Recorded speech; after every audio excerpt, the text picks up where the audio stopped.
بالله من الشيطان الرجيم بسم الله الرحمن الرحيم الحمد لله والصلاة لأهلها أما بعد انتہائی واجب احترام قابل صد احترام بزرگان دین نوجوانان اہل سنت السلام علیکم ورحمۃ اللہ وبرکاتہ۔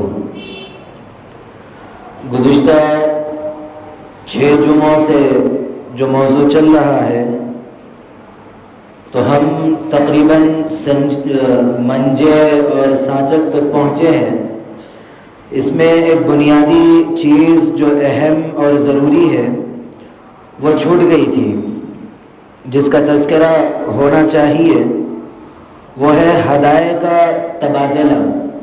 اس سلسلے میں ہمارے یہاں مختلف چیزیں ہیں کہ جس کو کئی قسم کے نام بھی دیے جاتے ہیں، تو اس میں سے بنیادی ایک چیز یہ تذکرہ کرنا ہے کہ ہم اللہ کے احکامات اور جناب نبی کریم علیہ الصلاۃ کی تعلیمات کو، جس کے اندر اللہ نے برکت رکھی، نور رکھا، خوبی رکھی، لیکن ہم نے نیت کے بگاڑ سے برکت کو ختم کر لیا، اس کے نور کو ختم کر لیا، جس کی وجہ سے ہمارے اعمال نور سے محروم، برکتوں سے محروم ہو گئے۔ یہ چیز ہمارے معاشرے میں زیادہ دیکھنے بھی آئی، اور خود جب میرے سامنے تذکرہ ہوا، میں نے تحقیق کی تو یہ میں نے اپنے آنکھ سے بھی ان چیزوں کو دیکھا۔ وہ کیا ہے؟ وہ یہ ہے کہ کچھ ہدایت دیے جاتے ہیں اور پھر ان کی فہرست بنائی جاتی ہے کہ فلاں شخص کے پاس سے اتنا آیا، اسی لیے مجھے بھی اتنا دینا ہے۔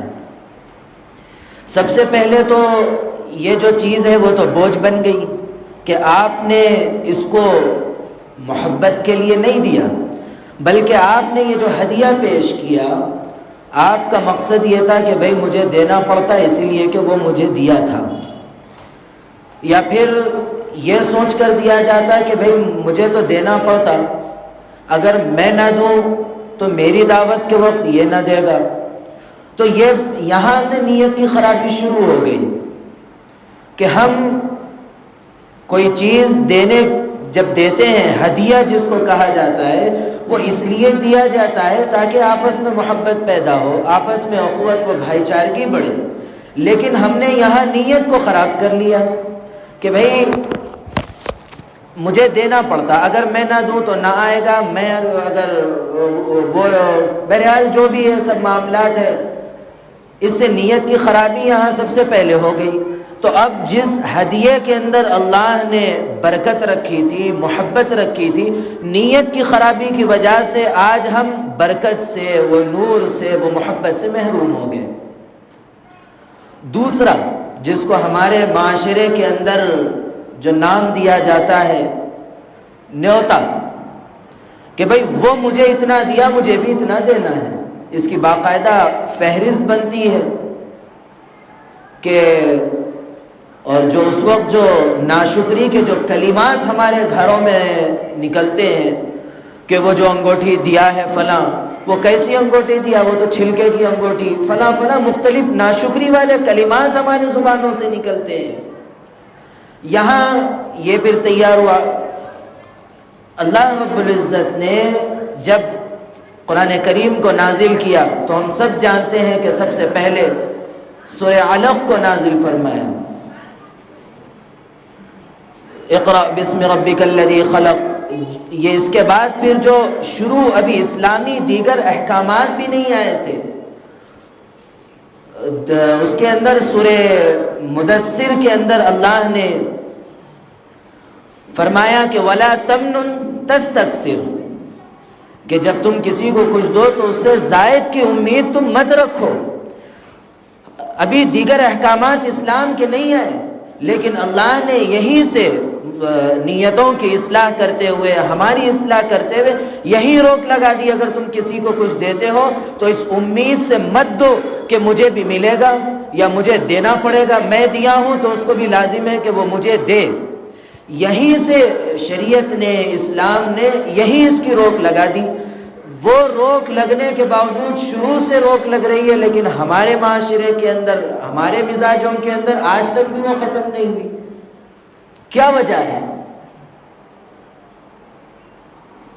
مفتی شفیع صاحب رحمۃ اللہ علیہ فرماتے ہیں کہ ہمارے معاشرے کے اندر، ہمارے ماحول میں جب دینی بات کہی جاتی ہے تو اس کا اثر جو نہیں ہوتا ہے، اس کی بنیادی وجہ یہ ہوتی ہے کہ ہمارے معاشرے کے اندر، ہمارے درمیان میں حرام کا چلن ہو گیا، جس کی وجہ سے آج دینی باتیں ہمارے اوپر اثر نہیں کر رہی ہیں۔ آپ ذرا غور کیجئے، اب تک جتنی باتیں آئی، تقریباً آج 7واں جمعہ ہے اسلامی شادی اور ہمارے طرز عمل کے عنوان سے، اس کے اندر جو خرابیاں ہمارے سامنے آئی، جس کا تذکرہ ہوا، آپ ذرا غور کیجئے کہ ان خرابیوں کو، چلو تھوڑی دیر کے لیے یہ سوچے کہ ہم نے تو نہیں کی، لیکن ان خرابیوں میں ہم نے شرکت کی ہے یا نہیں کی ہے؟ یہ ذرا غور کریں، کیا حال ہو گیا ہے ہمارا کہ ہمارے اوپر اللہ کے نبی علیہ السلام کی تعلیمات کا اثر کیوں نہیں ہو رہا؟ ہماری زندگیوں میں آپ کی تعلیمات کیوں نہیں آ رہی؟ ہم کب تک اس طرح بے راہ روی پر چلتے رہیں گے؟ یہ تقاریر، یہ جلسے، یہ سب کوئی ہمارا اصل عنوان نہیں ہے۔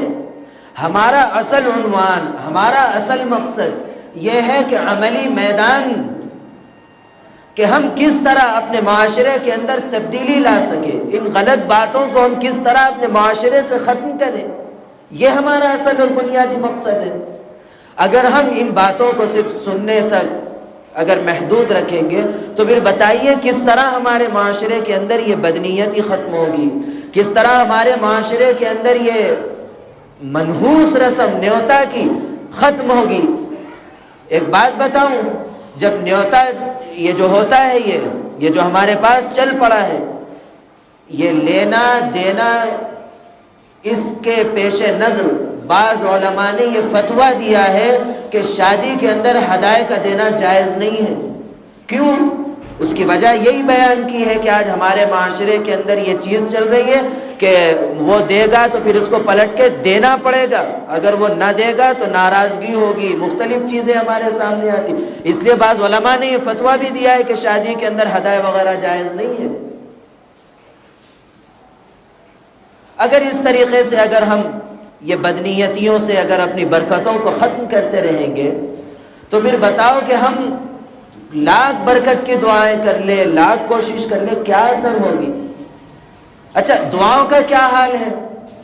نماز کے اندر درود شریف کے بعد ہم دعا کرتے اللہم انی ظلمت نفسی، کیسا پڑھتے آپ خود ذرا غور کریے، اتنا تیزی سے کہ حرف ہمیں خود سمجھ میں نہیں آتے کہ ہم کیا حرف ادا کر رہے ہیں۔ اللہ سے یہ مانگنے کا ہمارا انداز ہے، کیا دعائیں قبول ہوگی؟ پھر کیا اللہ کے پاس ہماری آہیں پہنچے گی، فریاد پہنچے گی؟ اسی لیے اپنے آپ کو ابھی سے یہ ذہن بنائیں، اپنے آپ کا یہ مزاج بنائیں کہ ہم اللہ اور اس کے رسول صلی اللہ علیہ وسلم کی تعلیمات پر مکمل طور پر عمل کریں گے، وَلَا يَخَافُونَ لَوْمَةَ لَائِمٍ بن کر کریں گے کہ ہم کو کسی کے برا بھلا کہنے کی کوئی پرواہ نہیں۔ اس طریقے سے اگر ہم آگے بڑھیں گے تو پھر ہمارے معاشرے سے یہ چیزیں ختم ہوگی۔ ایک اور رسم ہے جس کا تذکرہ گزشتہ آنا چاہیے تھا، وہ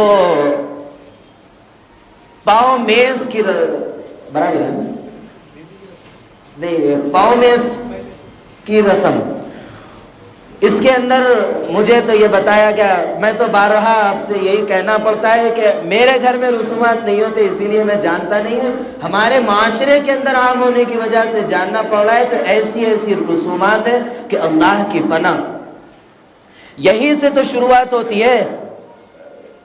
رسم ہوا، اس کے بعد یہ رسم ہوتی پومیس کی، اس کے بعد پھر یہ منجے سانچک جو بھی وغیرہ وغیرہ یہ سب شروع ہوتے۔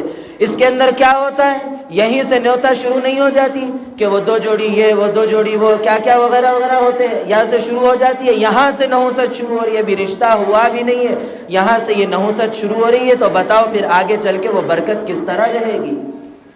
اللہ کے نبی کی سنت زندہ کرنے کے بعد ہمارے اندر یہ جو 2 خاندان ملتے ہیں، ان 2 خاندانوں کے درمیان محبت رہنا چاہیے تھا، ان 2 خاندانوں کے درمیان میں مودت رہنا چاہیے تھا، لیکن 2 خاندان اختلافات کا شکار ہے، ایک دوسرے کا چہرہ دیکھنے کے لیے تیار نہیں ہے، مجبوری کی زندگی یہ گزار رہی ہے، مجبوری کی زندگی یہ گزار رہا ہے۔ کیوں یہ نحوستیں آئی ہے؟ کیوں یہ وبال ہمارے اوپر پڑ رہا ہے؟ اس کی بنیادی وجہ یہی ہے کہ ہم نے ابتدا سے نحوستوں کو اپنے ساتھ جوڑ لیا ہے۔ برکتوں کو ختم کرنے والے اعمال ہم ابتدا سے شروع کر لیے ہیں، جس کی نحوست سے آج ہمارے معاشرت کے اندر محبتوں سے محروم زندگی ہو گئی، مودتوں سے محروم زندگی ہو گئی، آپسی بھائی چارگی سے محروم زندگی ہو گئی۔ اس کی بنیادی وجہ یہی ہے کہ ہم نے نحوستوں کو اپنے ساتھ جوڑا، جس کے ساتھ اللہ نے برکتیں رکھی تھی، جس کے ساتھ اللہ نے محبتیں رکھی تھی، اس کے ساتھ ہم نے نحوستوں کو جوڑا۔ کیسے جوڑا؟ بدنیتی سے جوڑا۔ یا تو یہ نیت کہ بھئی دینا پڑتا، نہیں دیے تو کیا بولتے کی، یا پھر یہ کہ بھئی ہم جتنا دیے اتنا ہمارے کو دینا پڑتا، اگر ہم اب نہیں دیے تو ہمارے وقت نہیں ملتا۔ یہ سب بدنیتیوں کی وجہ سے آج ہم محبتوں سے ہمارے جوڑے محروم ہو گئے۔ آج جائیے کبھی دارالقضا کے اندر 10 منٹ بیٹھیے، 10 منٹ میں اگر کم سے کم 5 طلاق کے واقعات نہیں آئے تو بتائیے۔ کورٹ کے اندر جائیے، وکلا سے ملیے، آئے دن نئے نئے معاملات، ایسے ایسے انداز کے کہ ذہن اور دماغ سند ہو جائے، ایسے ایسے حالات ہیں۔ کیوں؟ وجہ کیا ہے؟ یہی نحوست ہے۔ اس کے ساتھ موسیقی کا بھی مسئلہ، گانے بجانے کا آنا چاہیے تھا لیکن وقت زیادہ ہو گیا۔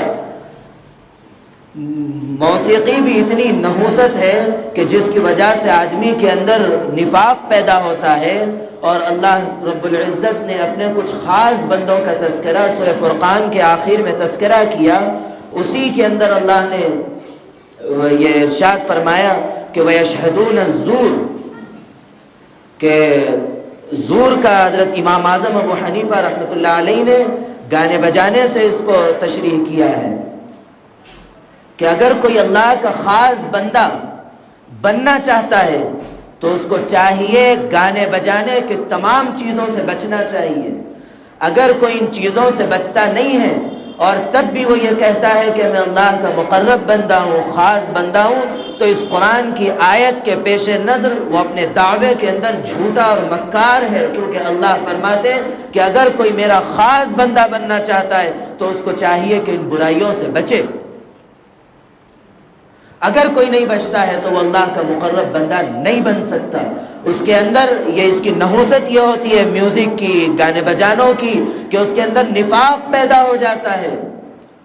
نفاق کی سب سے بری اور سب سے خراب جو چیز پیدا ہوتی ہے وہ یہ ہوتی ہے کہ اس کو عبادات کا لطف ختم ہو جاتا ہے، عبادات میں مزہ نہیں آتا، عبادات کے اندر قرآن کی تلاوت میں، نمازوں میں، ذکر و اذکار میں مزہ ہی نہیں آتا۔ اس کو اگر مزہ آتا ہے تو ان واہیات لہو و لعب سے مزہ آتا ہے۔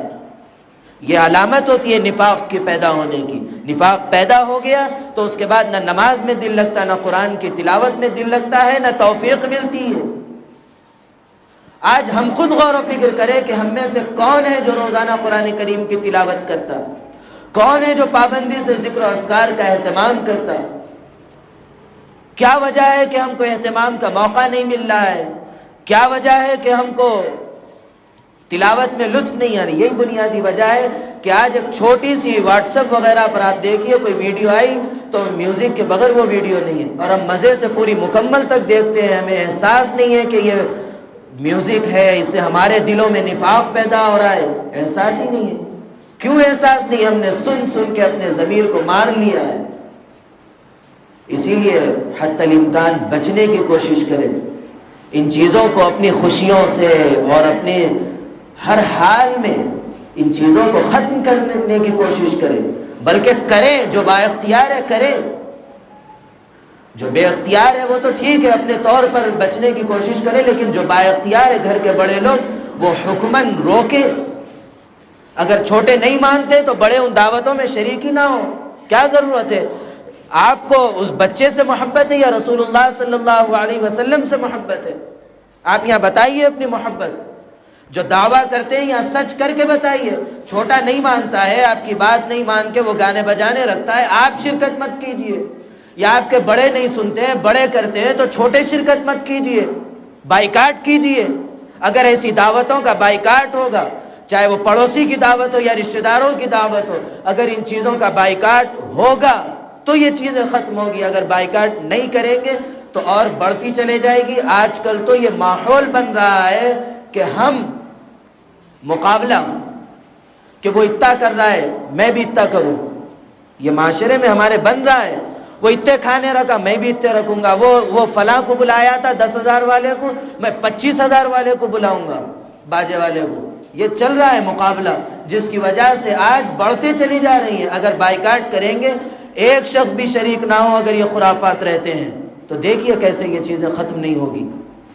کوشش کریے، کرنے سے معاملہ حل ہوتا ہے، بولنے سے سننے سے کوئی حل نہیں ہے، کرنے سے ہے جو کچھ حل ہے۔ اس لیے کوشش کیجیے، اللہ رب العزت ہم سب کو اس کی توفیق عطا فرمائے۔ اللہ رب العزت میرے کہنے کو اور آپ کے سننے کو قبول فرمائے۔ اللہ رب العزت کہنے، سننے، لکھنے، پڑھنے سے زیادہ عمل کی توفیق عطا فرمائے۔ آخر میں گزشتہ منگل کے دن میرے دادا کی بڑی بہن یعنی میرے والد کی پھوپھی کا انتقال ہوا، ان کے لیے دعائے مغفرت فرمائیے، اور اسی طرح والدہ کی صحت یابی کے لیے بھی خاص دعا کیجیے کہ اللہ رب العزت صحت عطا فرمائے۔ اور اسی طرح آج ایک صاحب کلیم بھائی کے ساتھ رہتے، وہ اوپر سے گرے، وہ کچھ زیادہ چوٹ لگی ہے بتا رہے تھے ابھی، تو ان کے لیے بھی دعائے صحت کیجیے، اللہ رب العزت انہیں صحت عطا فرمائے۔ اور اسی طرح امجد خان ہیں،